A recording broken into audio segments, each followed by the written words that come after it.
Vortex is almost 3 months into development now, and we have already grown into a very large community.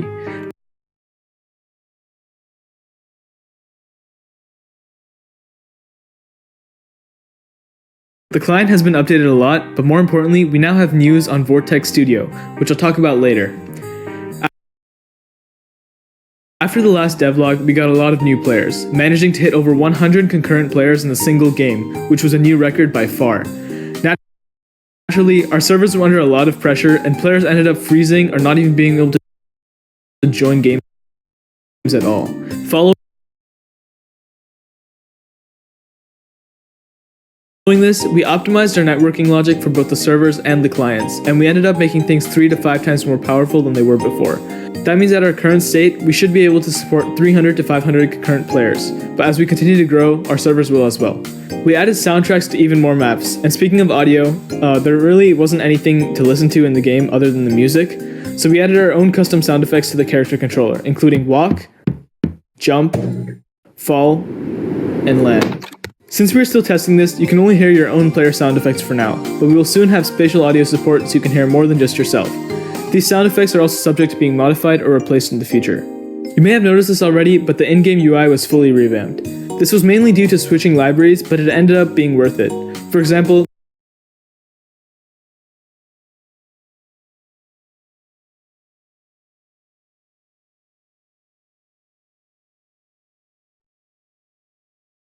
the leaderboard and chat both look much better now, and many previous bugs were fixed with this. We will also be doing a full overhaul of our website UI pretty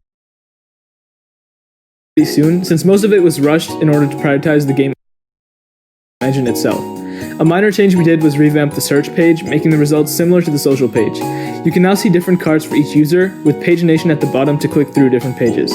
The algorithm for searches was also improved, making it easier to find the exact people you're searching for, rather than having to go through many different pages. The chat is more user-friendly now, and allows common user actions such as selecting, copying, pasting, and more. If you use the settings menu in the past, you may have realized how difficult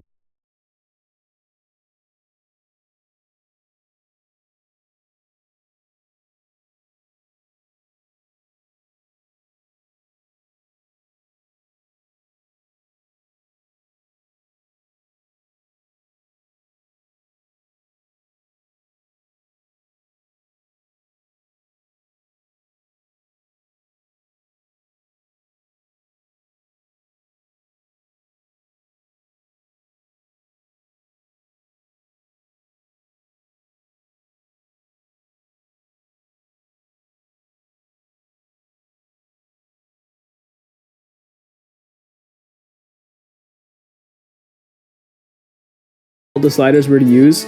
This issue was fixed and the settings feel much more interactive now. On that note, we also added many more settings, including different graphics that I'll go over soon. The first two were already there, but now you'll notice this slider for sound effects, which I mentioned above. You can also toggle both shift lock and the Discord rich presence, though both are enabled by default. As of now, we have 5 different graphics quality settings. The default, which is level 1, is what Vortex used to be before anything was changed, so things should run the same for you if you don't want to change anything.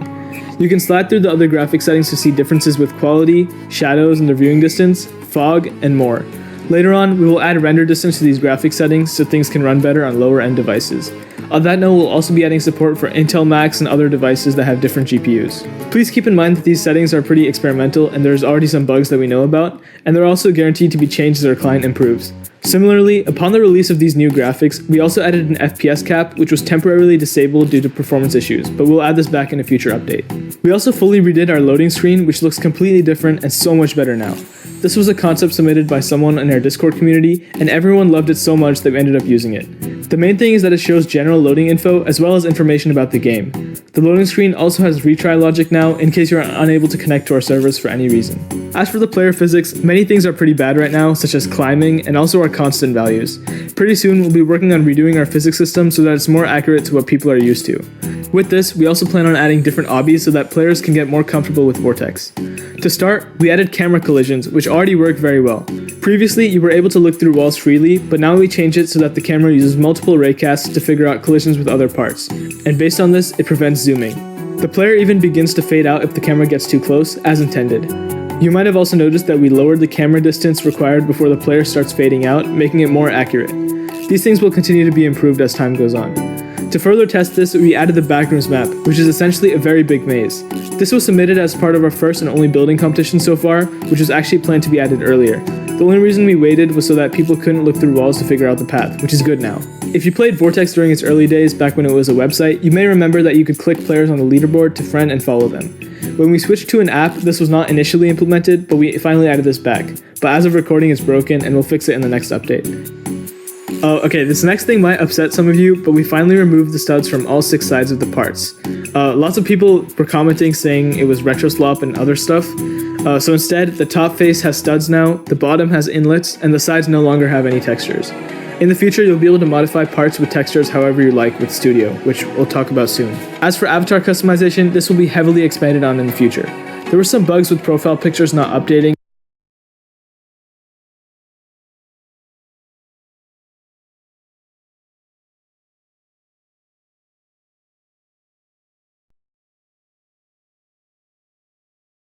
and new accounts not having them, but both of these were fixed. I also did a live stream a couple of weeks ago here on YouTube where we went over a bunch of different UGC items such as hats, faces, hairs, and even emotes. This stuff will be supported soon, so avatar customization won't just be 2-dimensional anymore. You can also turn on and off the auto rotation while customizing your avatar now, since this was pretty annoying for a lot of users. Alright, let's talk about Vortex Studio, which is the main thing that people have been waiting for a very long time. This has been in development for probably like a few days now, and it's already coming along pretty well. The first thing I did was set up a base plate with basic free camera controls. This includes standard WASD movement, as well as E to move up and Q to move down. Similar to Roblox, the longer you hold down a movement key, the faster you move. Alternatively, you can hold down Shift in order to move slower. Another important thing is that the camera rotates in place rather than revolving around a fixed point, making manipulation much easier. You can also zoom in and out by scrolling as usual. Next, I set up selection logic, which uses the mouse pointer's 2D position to cast a ray from the camera straight towards the direction of the clip. The first part that intersects this ray is selected. I made each raycast visible for testing and development, but this will be removed later. From the navbar, you can also add new parts, which spawn as a default 1x1 stud for now. Now let's talk about the Explorer and properties. Starting with the Explorer, there are 2 categories for now, which are the workspace and lighting. Since the lighting isn't really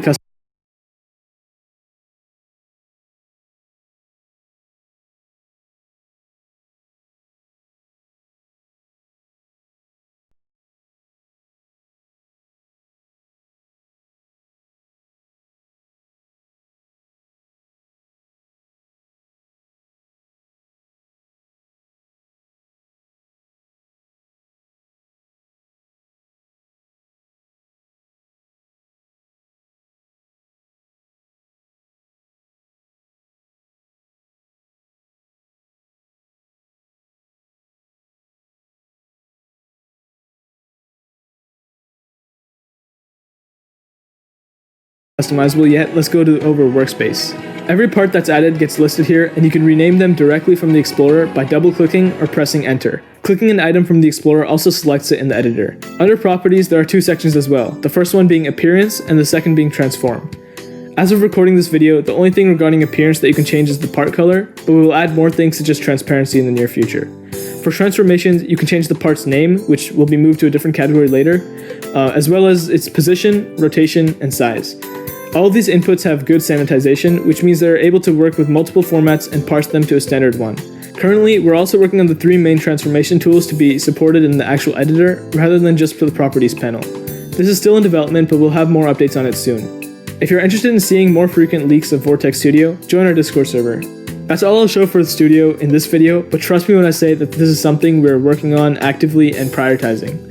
I want to get the first version of Studio released around 2 weeks from now, which should include basic building features capable of creating every game that you see on Vortex so far. This won't include scripting yet because there's other things that we have to set up for that, but that will come soon after, and the official language we'll be using is Lua U. Now, security is something that we improve with every video, but there are some important changes and suggestions that we highly recommend you follow. Mainly, we added 2-factor authentication, which means you can protect your account with your phone or an alternate device. This will help keep your account extra secure, and it is recommended to enable it before creating games or doing other meaningful stuff on the platform. We'll have support for using your email for multi-factor authentication in the future as well. And just as a general public service announcement, avoid downloading extensions or external applications to enhance Vortex, even if they seem safe or trusted. It's a good practice to keep in mind in general, and we have already seen some instances of seeing people attempt to scam others and steal their accounts. This will become more dangerous as we add a currency and players have progress tied to real games. Some other things we're working on are the chat filter and Linux support. Currently, the chat filter only partially censors messages, but we're going to make it such that any flagged message shows as fully censored in the future. Linux support is complicated since there's lots of different distributions, but hopefully we can have this to you before the next devlog releases. Other than that, we'll be posting some important announcements in our Discord server over the coming few days, including our studio alpha testing program, certain developer applications, as well as new moderators. Make sure you join that, and the link is in the description.